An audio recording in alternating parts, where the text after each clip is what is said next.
Hi friends, നമ്മളുടെ 5th വീഡിയോയിലേക്ക്, അതായത് അസർബൈജാനിലെ 5th വീഡിയോയിലേക്ക് സ്വാഗതം. ഇതിപ്പം നമ്മളുടെ ഫ്രണ്ട്സ് എല്ലാവരും ഇന്ന് ഏർലി മോർണിംഗ് അവർ തിരിച്ച് ഇന്ത്യയിലേക്ക് പോന്നു. അപ്പം നമ്മൾ ആ ഹോട്ടൽ വെക്കേറ്റ് ചെയ്തിട്ട് നമ്മൾ വേറൊരു ഹോട്ടലിലേക്ക് ഇപ്പം വന്നു. ഗ്രാൻഡ് ഹോട്ടലിലായിരുന്നു നേരത്തെ ഉണ്ടായിരുന്നത്. ഇപ്പം GM ഹോട്ടൽ എന്ന് പറഞ്ഞ ഒരു ഹോട്ടലിലേക്കാണ് വന്നത്. ഇവിടെ നമ്മൾ ആദ്യം ബുക്ക് ചെയ്ത റൂം ഇതായിരുന്നു, അതായത് സാധാരണ ഒരു റൂമായിരുന്നു പറഞ്ഞിരുന്നത്. പക്ഷെ ഇവിടെ വന്ന് നോക്കിയപ്പോഴത്തേക്കും ഇവിടെ ഈ ട്വിൻ ബെഡ് പോലെ 3 സെപ്പറേറ്റ് ബെഡ്, നമ്മൾ 3 പേരുണ്ടെന്ന് പറഞ്ഞപ്പം കൊച്ചാണ് കൂടുതലുള്ളത്. അവർ എങ്ങനെ മനസ്സിലാക്കി എന്നുള്ളതൊന്നും എനിക്കറിയില്ല.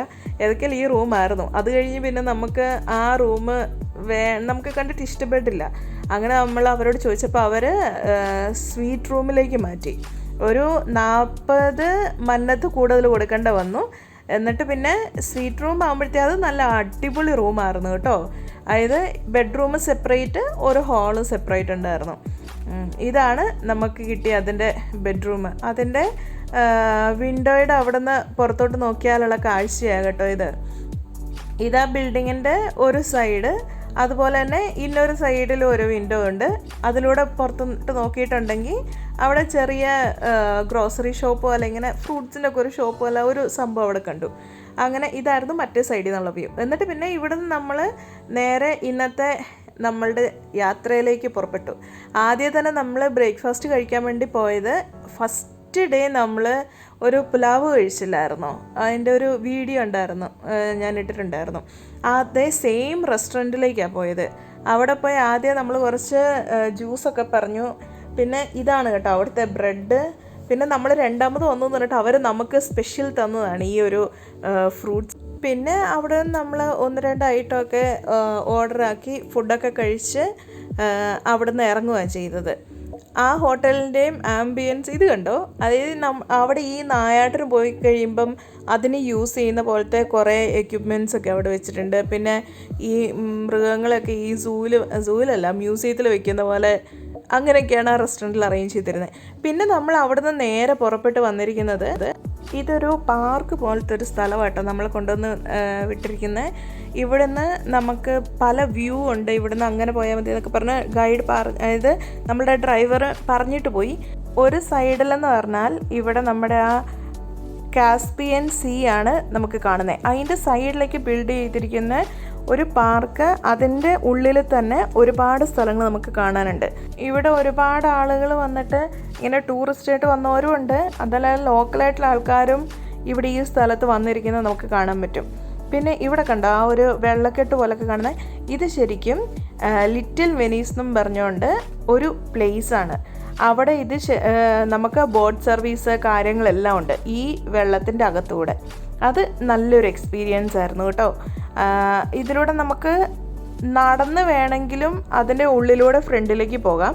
അതുകൂടാതെ ഇവിടെ ഇങ്ങനെ സൈഡിൽ ഒരു റോഡുണ്ട്, അതിലൂടെ വേണേലും നമുക്ക് നടന്നങ്ങ് പോകാം. ഇതാണ് ആ ബോട്ട് റൈഡ് പറഞ്ഞത്.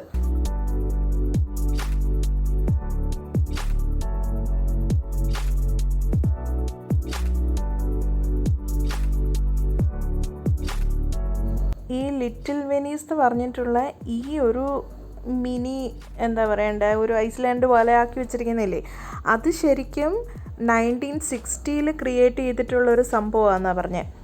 ഇവിടെ നിന്നാണ് നമ്മൾ ഇതിനുള്ള ടിക്കറ്റ് എടുക്കുന്നത്. ടിക്കറ്റ് എടുക്കുമ്പം തന്നെ ഉണ്ടല്ലോ, നമുക്ക് പ്രൈവറ്റ് ബോട്ട് വേണമെങ്കിൽ പ്രൈവറ്റ് ബോട്ടിൻ്റേതും ഉണ്ട്, അല്ലാതെ കോമൺ ആയിട്ട് ഗ്രൂപ്പായിട്ട് പോകണമെന്നാണെങ്കിൽ അതിനുള്ള ഇതുമുണ്ട്. പ്രൈവറ്റ് ബോട്ടെന്ന് പറഞ്ഞാൽ നമ്മളിപ്പോൾ ഒരാൾ തന്നെയുള്ള അല്ലെങ്കിൽ 2 പേര് തന്നെയുള്ളതാണ്, നമ്മളെ തന്നെ റൈഡ് കൊണ്ടുപോകും.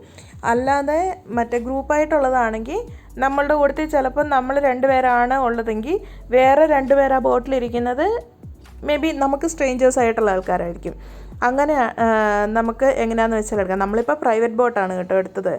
ഈ ബോട്ടിൽ ശരിക്കും 4 പേര് കൂടാതെ അത് ഡ്രൈവ് ചെയ്യുന്ന ആളും കൂടെ ചേർത്ത് അങ്ങനെ മൊത്തം 5 പേർക്ക് അങ്ങനെ പോകാവുന്ന രീതിയിലാണ് ഇത് സെറ്റ് ചെയ്തേക്കുന്നത്. പിന്നെ ഈ ഇടയ്ക്കൂടെ കാണുന്ന ഈ ബ്രിഡ്ജൊക്കെ ഉണ്ടല്ലോ, ഇത് നമുക്ക് ശരിക്കും അതിലൂടെ അപ്പുറത്തെ സൈഡിൽ ഞാൻ കാണിച്ചില്ലായിരുന്നോ, അവിടെ നിന്ന് നമുക്ക് നടന്ന് വേണേലും ഈ ബ്രിഡ്ജ് വഴി ഇപ്പുറത്തെ സൈഡിൽ എത്താൻ പറ്റും. അതപ്പം വെള്ളത്തിൻ്റെ മുകളിൽ കൂടെ നല്ല ഭംഗിയായിട്ട് നല്ല രസം ഉണ്ടാകും വരാൻ. പക്ഷേ നമുക്ക് പിന്നീട് ഇവിടെ എത്തിക്കഴിഞ്ഞിട്ടാണ് നമുക്ക് മനസ്സിലായത് അതിലൂടെ നടന്ന് വരാമായിരുന്നു എന്നുള്ളത്. നമുക്കത് വഴി അങ്ങോട്ടാണ്, അത് അവിടം വരെ അതിൻ്റെ ഇടയ്ക്കൂടെ കുറേ റെസ്റ്റോറൻറ്റ്സും കാര്യങ്ങളെല്ലാം ഉണ്ട് കേട്ടോ. അപ്പം ആ റെസ്റ്റോറൻറ്റിലേക്കുള്ള വഴിയാണോ എന്നതൊന്നും അറിയത്തില്ലാത്തതുകൊണ്ട് നമ്മൾ അതിലേക്ക് കയറിയില്ലായിരുന്നു. പിന്നെ നമ്മളിപ്പം ഒരു ബോട്ടിൽ കയറി ഇങ്ങനെ നമ്മൾ അതിലൂടെ ആ ഒരു ലിറ്റിൽ വെനീസ് ഐലൻഡ് ഉണ്ടല്ലോ അതിൻ്റെ അകത്തൂടെ ഇങ്ങനെ ഒന്ന് കറങ്ങുക. പിന്നെ ഇവിടെ പറയാനുള്ള ഈ കാണുന്നൊക്കെ ഉണ്ടല്ലോ റോസസ് ആണ് കേട്ടോ. ഈ നാട്ടിൽ എവിടെ തിരിഞ്ഞാലും റോസസ് എന്തുമാത്രം ഉണ്ടെന്നറിയോ. അതും ചെറിയ വലിപ്പമൊന്നുമല്ല, അത്യാവശ്യം നല്ല മുഴുത്ത റോസസ് ആണല്ലോ. ശരിക്കും നമ്മളുടെ എന്താ പറയണ്ടേ, റോസ് വാട്ടറില്ലേ, ആ റോസ് വാട്ടറിൻ്റെ സെയിം അതേ സ്മെല്ലുള്ള റോസസ്. നമ്മൾ ഏതോ ഒരു റെസ്റ്റോറൻറ്റിൽ പോയപ്പോഴത്തേക്കും കൊച്ച് അവിടെ പോയിട്ട് അവിടുത്തെ ചെടിയെ പിടിച്ച് കളിക്കുന്നുണ്ടായിരുന്നു. അന്നേരം അവിടുത്തെ ആൾ ആ റോസ് കട്ട് ചെയ്തിട്ട് നമുക്ക് കൊണ്ടുവന്ന് തന്നിട്ട് പറഞ്ഞു മണത്ത് നോക്കാൻ പറഞ്ഞു. ശരിക്കും മണത്ത് നോക്കുമ്പം നമ്മൾ ആ റോസ് വാട്ടർ ലിക്വിഡ് അറിയാമല്ലോ, അത് മണക്കുമ്പോൾ സെയിം സ്മെല്ല് ആ റോസിന്. അത്രയും അടിപൊളിയായിരുന്നു. അപ്പോൾ ഇത് ഈ സൈഡിൽ കൂടെ വെച്ചിരിക്കുന്ന ആ ഒരു കാണുന്നത് ഫുള്ള് റോസാണ്. പിന്നെ അങ്ങനെ നമ്മളുടെ ലിറ്റിൽ വെനീസിലൂടെയുള്ള ബോട്ട് റൈഡിൽ ഇങ്ങനെ പോയിക്കൊണ്ടിരിക്കുക.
ഇതിൻ്റെ ഇടയ്ക്കൂടെ നമ്മൾ പോകുമ്പോഴത്തേക്കും ഉണ്ടല്ലോ നമുക്ക് പല റെസ്റ്റോറൻറ്റ്സും കാണാൻ പറ്റും. അതുകൂടാതെ ഇവരെ ട്രഡീഷണൽ കോസ്റ്റ്യൂംസ് ഇട്ടിട്ട് കുറേ ഫോട്ടോഷൂട്ടും അവിടെ നടക്കുന്നുണ്ടായിരുന്നു. അത് ലോക്കലായിട്ടുള്ള ആൾക്കാരാണോ അതോ ഇനി ടൂറിസ്റ്റ് ആണോ എന്ന് നമുക്കറിയില്ല. കാരണം അവിടെ ഇതുപോലെ കണ്ടോ, അവിടെ ഒരു സ്ഥലത്ത് ആ ബ്രിഡ്ജിൻ്റെ മേലെ നോക്കിയാൽ കാണാം, അവിടെ ആൾക്കാർ അതുപോലെ ഫോട്ടോഷൂട്ടും നടത്തുന്നുണ്ടായിരുന്നു. അങ്ങനെ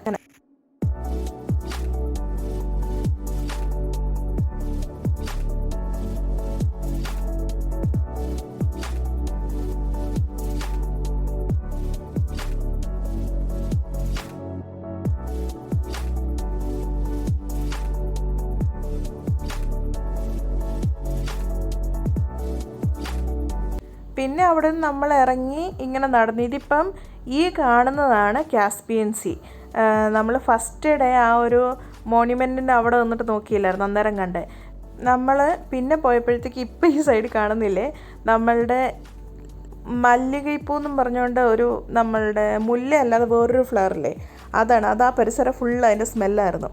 പിന്നെ നമ്മൾ ഈ പോകുന്നത് കാർപ്പറ്റ് മ്യൂസിയത്തിലേക്കാണ്. കാർപ്പറ്റ് മ്യൂസിയം എന്ന് പറയുന്നത് ബാക്കുവല 1967 സ്റ്റാർട്ട് ചെയ്തതാണ്.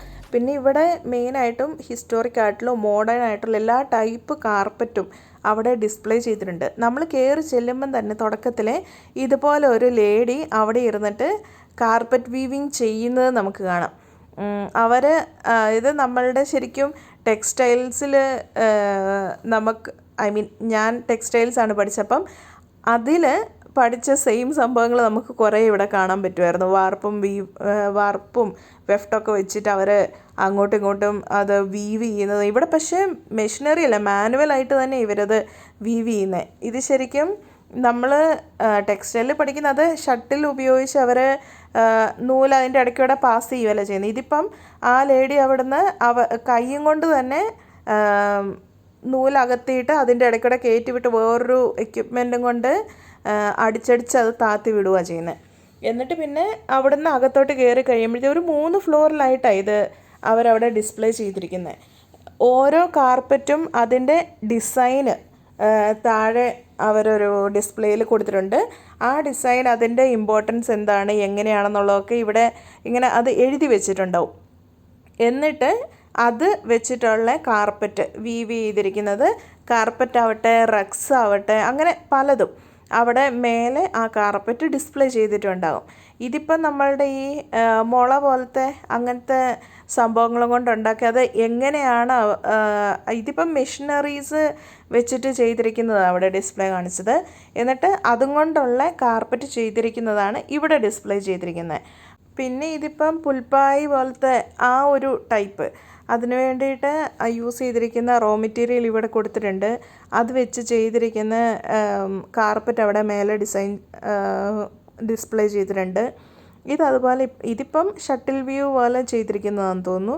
അങ്ങനെ ഓരോന്നും പല ടൈപ്പ്, അതായത് മോഡേൺ ആയിട്ട് ചെയ്തിരിക്കുന്നതുകൊണ്ട് പഴയ കാലത്തേതുമുണ്ട്. ഇതിപ്പം പഴയ കാലത്തെ കാർപ്പറ്റ് പോലത്തെ ഇത് വീവ് ചെയ്തിട്ട് അത് ട്രാവൽ ചെയ്യുന്നതിന് അവരെ എങ്ങനെ ഹെൽപ്പ് ചെയ്ത്, ഇതിപ്പോൾ കുതിരയുടെ മേലെ ചെയ്തിരിക്കുന്നത് കാണിച്ചേക്കുന്നത്. ഇത് ഡിസൈൻ ഷീറ്റ് ചെയ്തിട്ട് അത് സിസ്റ്റത്തിൽ ചെയ്യുന്നവർ, അതായത് കമ്പ്യൂട്ടറൈസ്ഡ് വന്നപ്പോഴത്തേക്കും ആ രീതിയിൽ മോഡേൺ ആയിട്ടുള്ള രീതിയിലും ചെയ്യുന്നതിൻ്റെ ഒരു പോർഷൻ അവിടെ ഇട്ടിട്ടുണ്ട്. പിന്നെ ഇത് ഈ കാർപ്പറ്റ് റഗ്സിനെ കുറിച്ചുള്ള യൂസേജസ്, അതുകൂടാതെ അത് കാർപ്പറ്റും റഗ്സും മാത്രമായിട്ടല്ല, അല്ലാതെ അവർ കോസ്റ്റ്യൂംസിലും അത് എങ്ങനെ ഇപ്പം ക്യാപ്പുകൾ, ഗ്ലൗസുകൾ, പിന്നെ ക്യാരി ചെയ്യാൻ വേണ്ടിയിട്ടുള്ള പല എക്യുപ്മെൻറ്റ്സ് ആയിട്ടും അങ്ങനെയൊക്കെ ആയിട്ട് എങ്ങനെ അവർ യൂസ് ചെയ്യുന്നു, ആ യൂസ് ചെയ്ത സാധനങ്ങൾ എന്തൊക്കെ, അതൊക്കെ അവിടെ കാണിച്ചിട്ടുണ്ട്. പിന്നെ ഇത് കാർപ്പറ്റ് എന്നുള്ള ആ കോട്ടൺ അല്ലെങ്കിൽ ആ ഒരു സംഭവത്തിൽ നിന്ന് മാറിയിട്ട് കുറച്ചും കൂടെ അഡ്വാൻസ് ആയിട്ട് വന്നപ്പോഴത്തേക്കും കുറച്ചും കൂടെ നല്ല ഡിസൈനിലേക്ക് ചെയ്യുമ്പോഴത്തേക്കും അതെങ്ങനെ വന്നു. പിന്നെ സിൽക്ക്, അതായത് വൂളൻ അല്ലെങ്കിൽ കോട്ടൺ എന്നുള്ളത് മാറിയിട്ട് അത് സിൽക്കിലേക്ക് വന്നപ്പോഴത്തേക്കും അതെങ്ങനെയാണ് അത് വന്നത്, അങ്ങനത്തെ കാര്യങ്ങളൊക്കെ അവിടെ എഴുതിയിട്ടുണ്ട്. പിന്നെ ഈ സംഭവങ്ങളൊക്കെ മെയിനായിട്ടും ഉണ്ടല്ലോ നമ്മളുടെ സിൽക്ക് റൂട്ട് ഇല്ലായിരുന്നോ, അതായത് ഇന്ത്യ വഴി ചൈന യൂറോപ്പിലേക്കൊരു സിൽക്ക് റൂട്ട് വന്നിട്ടില്ലേ, അതിൻ്റെ ആ നാട്ടിൽ അന്ന് വ്യാപാരികൾ സ്റ്റേ ചെയ്തിരുന്നത് ഈ അസർബൈജാനിലായിരുന്നു. അങ്ങനെയാണ് ഇവിടെ കൂടുതലും നമ്മളുടെ ഇന്ത്യ അറബിക് റിലേറ്റഡ് ആയിട്ടുള്ള കുറേ സംഭവങ്ങൾ നമുക്ക് കാണാൻ പറ്റും. പിന്നെ ഇവരുടെ കോസ്റ്റ്യൂംസ് ഓരോ ഏജിനും അതുപോലെ ഓരോ ആൾക്കാരുടെ ഒക്യുപ്പേഷൻ അനുസരിച്ച് ഇവരുടെ കോസ്റ്റ്യൂംസിൽ ഡിഫറൻസ് ഉണ്ട്. അപ്പം അതൊക്കെ അവിടെ ആ കോസ്റ്റ്യൂംസ് അവർ ഡിസ്പ്ലേ ചെയ്തിട്ടുണ്ടായിരുന്നു. ഇതിപ്പം സിൽക്ക് കൊക്കൂണ് മുതൽ അവർ അതിൻ്റെ ഫാബ്രിക് ഇട്ടിട്ടുണ്ട്. പിന്നെ ബ്ലോക്ക് പ്രിൻ്റ്, ബത്തിക് പ്രിൻ്റ്, ഇതിൻ്റെയൊക്കെ കുറേ ഡിസ്പ്ലേകൾ. കാരണം ഇതൊക്കെ അന്നത്തെ കാലത്ത് അവർ യൂസ് ചെയ്തുകൊണ്ടിരുന്ന സാധനങ്ങളാണ്. അപ്പം അതിൻ്റെ കുറേ ഡിസ്പ്ലേ ഇവിടെ അവർ ചെയ്തിട്ടുണ്ട്. പിന്നെ ഇതെല്ലാം കഴിഞ്ഞ് നമ്മൾ അവിടെ നിന്ന് ഇറങ്ങി ഇവിടെ ഈ പാർക്കിൽ തന്നെയായിരുന്നു ഫെറീസ് വീലും ഉള്ളത്. നമ്മൾ പക്ഷെ അതിൻ്റെ അടുത്തോട്ട് പോയില്ല. പിന്നെ അവിടെ ഒരു മിനി വാൻ കണ്ടു പോലീസിൻ്റെ, അപ്പോൾ അത് ജസ്റ്റ് ഒന്ന് ഷൂട്ട് ചെയ്തതാണ്. പിന്നെ നമ്മൾ അവിടെ നിന്ന് പുറപ്പെട്ട് ഹൈദരലി സ്റ്റേഡിയത്തിൻ്റെ അവിടെ ഐ ലവ് ബാക്കു എന്ന് എഴുതിയിട്ടുണ്ട്. അത് മാൻഡറി ആണല്ലോ, ഇവിടെ വന്നിട്ട് നമ്മൾ ആ ഒരു ഫോട്ടോ എടുക്കാതെ പോകുന്നത് ശരിയല്ലാത്തത് കൊണ്ട് അവിടെ വന്നിട്ട് ഫോട്ടോ ഒക്കെ എടുത്തു.